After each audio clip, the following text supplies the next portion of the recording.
সারাদিন হাওয়া খেয়ে কাটলো বুঝছি। আপনার তো তাও জোটেনি শুনলাম। ওই মুখপুরি মেয়ে বলে গেল বুঝছি। মুখপুরি মেয়ের কোনো দোষ নেই। এবার থেকে আপনাদের স্বামী স্ত্রীর বোঝাপড়াগুলো ওদের আড়ালে করবার চেষ্টা করবেন। সকালে তো খুব পেন নামের ঘরে দেখলাম, তার উপর নিমন্ত্রণ। তা আপনার অতিথিরা খুশি তো?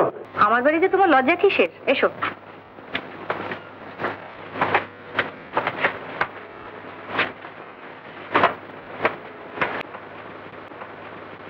ওকে তুমি চিনবে না, ওর নাম পার্বতী, আমার বডিগার্ড। 10 বছর বয়সে আমি ওকে শিলং পাহাড়ে কুড়িয়ে পেয়েছি, এখন বাঙালি হয়ে গেছে। বসো।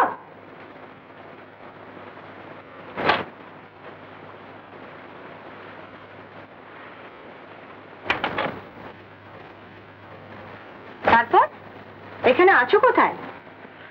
সুলতানকুঠিতে। সুলতানকুঠি? সে আবার কোথায়? যাকগে, যাবার সময় ঠিকানাটা দিয়েছো। বিয়েটা কিছু করেছো? কবে আর করবে? ছেলেবেলার কান্না মনে আছে তোমার? কি ছেলে মানুষই ছিলে।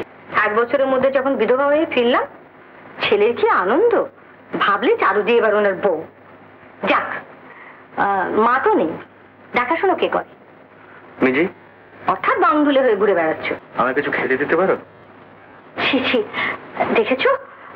তুমি একটু বসো। পার্বতী, পার্বতী।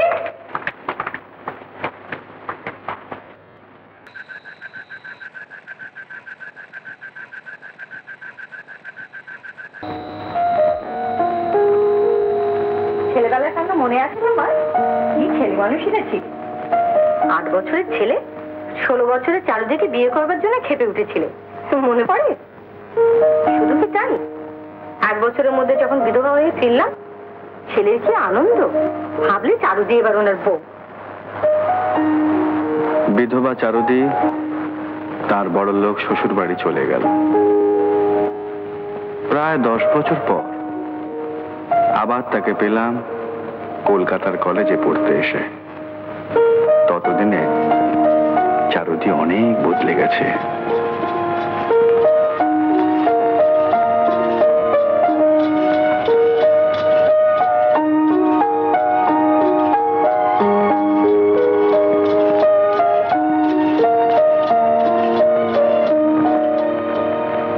আরে ধীরু যে, আয় আয়। কিরে, কদিন আসিস নিজে বড়? আসবো কি, যখন আসি তখনই শুনি তুমি কোথাও না কোথাও বেরিয়ে গেছো। ও, সেজন্য রাগ হয়েছে বুঝি। হ্যাঁ রে, তোর সে বন্ধুটি কেমন আছে রনু? ভালো, বোধহয় বাঁচবে না। বাঁচবে না? না না, বাঁচবে, দেখিস ঠিক ভালো হয়ে যাবে। আর শোন, আজকে তো আমি একটু ব্যস্ত আছি, তুই বরং কাল না পরশু সোমবার তুই সোজা কলেজ থেকে এখানে চলে আস, আর এখানেই খাবি। সেদিন তোর সঙ্গে অনেকক্ষণ গল্প করবো, আর তোর লেখাগুলোও শুনবো, কেমন? ঠিক আছে।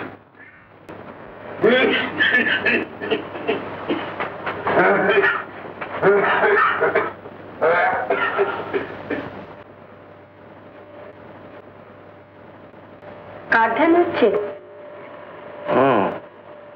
শোনা বৌদি, আসুন আসুন। দিলাম তো সকালটা নষ্ট করে। তা কাল অত রাত অব্দি ছিলেন কোথায়? ও আমার এক দিদির ওখানে। দিদি? দিদি আবার আপনার কোত্থেকে এলো? না না, নিজের দিদি না, পাতানো দিদি। ঘটে যদি আপনার একটু বুদ্ধি থাকে। পাতানো বৌদি দেখেও শিক্ষা হলো না, আবার পাতানো দিদি। সম্পর্কটা 30 বছর আগেকার। তা কি ভেতরে আসবেন না? না বাবা, এক্ষুনি আবার শকুনি ভট্টাচার্য আর একাদশী শিকদার আসর জমাতে আসবে, দেখলে আর রক্ষে নেই। খাসার নাম দিয়েছিলেন, যা হোক। হ্যাঁ শুনুন, একটু বাদে ঘরে আসবেন, কথা আছে। এখন উঠলে? এই তো ঘুম থেকে উঠলাম মা। তুমি কেমন আছো? আরে উমা, মা কি করছে রে? চান করতে গেল। ভট্টাচার্য দাদু আর শিকদার দাদু খাবে যে। তাই নাকি? রমণী দাদু? না তো, যাই বাবা, গপ্প করছি দেখে আবার মা আবার দেখেছি। বেরোচ্ছিল, ঘর খোলা থেকে এলো। চন্দ্র ঠাকুর, আপনার সোনা বৌদি নিজে কাগজ দিয়ে গেলেন, দেখলেন নাকি? আচ্ছা কি ব্যাপার বলুন দেখিনি মশাই। হ্যাঁ, আপনি গণবাবুদের সঙ্গে এতকাল একসঙ্গে খাওয়া দাওয়া করছিলেন, হ্যাঁ, হুট করে আপনার আলাদা করে দিল। আবার রাগ করে শিকদার মশাই কাগজ পড়া বন্ধ করে দিল। আজ আবার শুনছি ব্রত সঙ্গ নেমন্তন্ন ওদের। তা আপনারও নেমন্তন্ন নাকি? আপনি গুনে বলুন না। আরে সব কি আর গোনা যায়? বুঝলেন, রমণী পণ্ডিতের গণনা মিথ্যে হয় না মশাই। দেখি দেখি দেখি দেখি দেখি দেখি মীন মকর শান্তি প্রশস্ত ললাট বৃহস্পতি একাদশী। আরে আপনার কপাল দেখেই বলতে পারি ভাগ্য আপনার ফিরল বলে। হ্যাঁ, ওই গণিবাবুকে বলেছিলাম যে তার মাইনে বাড়বে। কি না? হ্যাঁ, কোথায় যাবেন বলছিলেন না? হ্যাঁ, ওই মিত্তিরদের ছেলের ঠিকুজিটা তৈরি করতে হবে। যাক,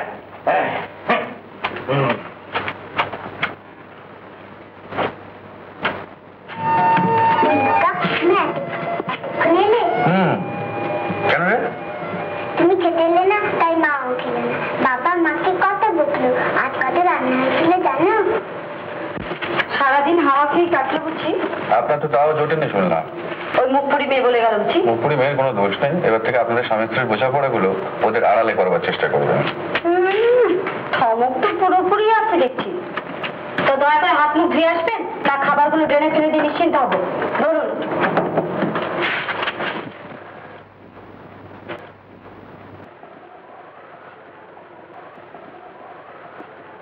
গরুদার নাইট ডিউটি বুঝি? কেন হলে ভালো হয়? সকালে তো খুব পেন নামের ঘরে দেখলাম, তার উপর নিমন্ত্রণ। তা আপনার অতিথিরা খুশি তো? কপাল গুনে ওরাই আজ আমার গোপাল ঠাকুর। কিন্তু আমাকে নিয়ে আবার টানা হয়েছিল কেন? নিজের ব্যবস্থা নিজে করে নেবার ব্যস্ত নোটিশ দিয়েছিলেন। কি করি বলুন? শখ হাজার সুদর্শন, তার সঙ্গে কি সাচেরন। ষাট ষাট ষাট পালাই ষাট। খাওয়া নেই দাওয়া নেই। আপনার মুরত তো দেখলাম 3 দিন ধরে। যত নষ্টের করে বিটলি গণৎকারটা দিন রাত কানে মন্ত্র দিচ্ছে। গুণদের গানে আবার কার? মস্ত জ্যোতিষী যে গুণে মাইনে বাড়বে বলেছিল, বেড়েছে। তাহলে স্ত্রীর স্বভাব চরিত্র বদলাতে পারে যখন বলেছে, তাই বা ফুলবে না কেন? বুদ্ধি ঠিকই, সাধে প্রুপ্রিটার হয়ে আছে। তাহা করে তাকিয়ে আছেন কেন? খাওয়া হয়ে থাকে তো উঠুন, আমার এখন অনেক কাজ।